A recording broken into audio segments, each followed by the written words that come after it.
Once upon a time there was a dear little girl who was loved by everyone who looked at her, but most of all by her grandmother, and there was nothing that she would not have given to the child.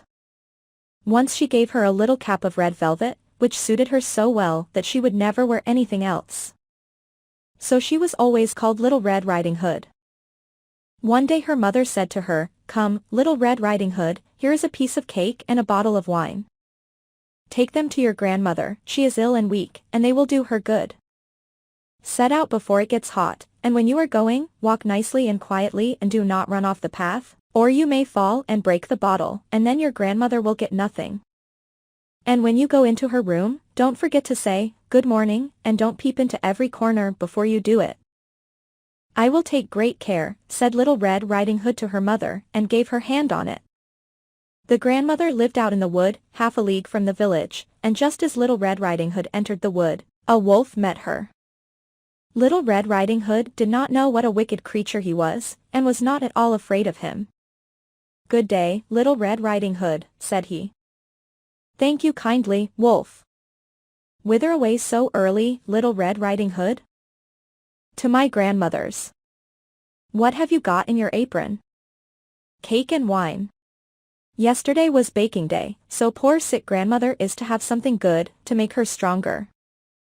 "Where does your grandmother live, Little Red Riding Hood?" "A good quarter of a league farther on in the wood. Her house stands under the 3 large oak trees, the nut trees are just below."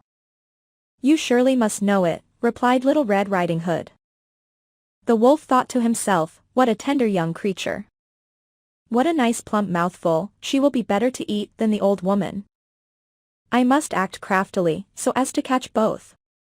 So he walked for a short time by the side of Little Red Riding Hood, and then he said, "See, Little Red Riding Hood, how pretty the flowers are about here. Why do you not look round? I believe, too, that you do not hear how sweetly the little birds are singing. You walk gravely along as if you were going to school, while everything else out here in the wood is merry." Little Red Riding Hood raised her eyes, and when she saw the sunbeams dancing here and there through the trees, and pretty flowers growing everywhere, she thought, "Suppose I take grandmother a fresh nosegay? That would please her too. It is so early in the day that I shall still get there in good time." And so she ran from the path into the wood to look for flowers. Where she had picked one, she fancied that she saw a still prettier one farther on, and ran after it, and so got deeper and deeper into the wood. Meanwhile the wolf ran straight to the grandmother's house and knocked at the door. "Who is there?" "Little Red Riding Hood," replied the wolf. "She is bringing cake and wine." "Open the door." "Lift the latch," called out the grandmother, "I am too weak, and cannot get up." The wolf lifted the latch, the door sprang open, and without saying a word he went straight to the grandmother's bed, and devoured her. Then he put on her clothes, dressed himself in her cap, laid himself in bed and drew the curtains. Little Red Riding Hood, however, had been running about picking flowers, and when she had gathered so many that she could carry no more, she remembered her grandmother, and set out on the way to her. She was surprised to find the cottage door standing open, and when she went into the room, she had such a strange feeling that she said to herself, "Oh dear, how uneasy I feel today. And at other times I like being with grandmother so much." She called out, "Good morning," but received no answer. So she went to the bed and drew back the curtains. There lay her grandmother with her cap pulled far over her face, and looking very strange. "Oh, grandmother," she said, "what big ears you have." "The better to hear you with, my child," was the reply. "But, grandmother, what big eyes you have," she said. "The better to see you with, my dear." "But, grandmother, what large hands you have." "The better to hug you with." "Oh, but, grandmother, what a terrible big mouth you have." "The better to eat you with." And scarcely had the wolf said this, than with one bound he was out of bed and swallowed up Little Red Riding Hood. When the wolf had appeased his appetite, he lay down again in the bed, fell asleep and began to snore very loud. The huntsman was just passing the house, and thought to himself, "How the old woman is snoring. I must just see if she wants anything." So he went into the room, and when he came to the bed, he saw that the wolf was lying in it. "Do I find you here, you old sinner," said he. "I have long sought you."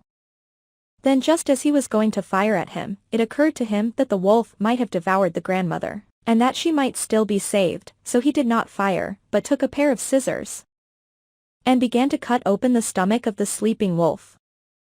When he had made 2 snips, he saw the little Red Riding Hood shining, and then he made 2 snips more, and the little girl sprang out, crying, "Ah!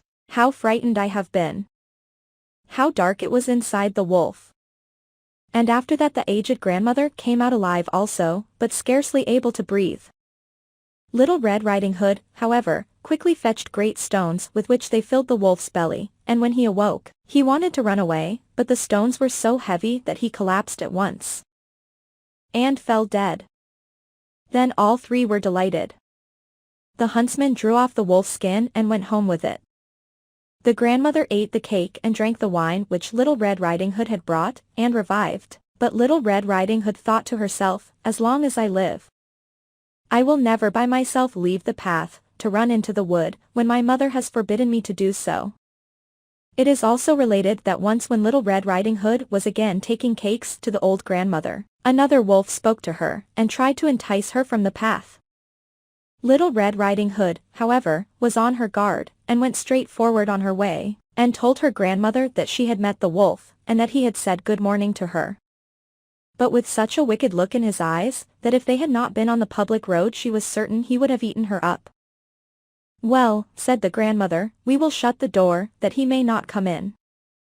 Soon afterwards the wolf knocked, and cried, "Open the door, grandmother, I am Little Red Riding Hood, and am bringing you some cakes."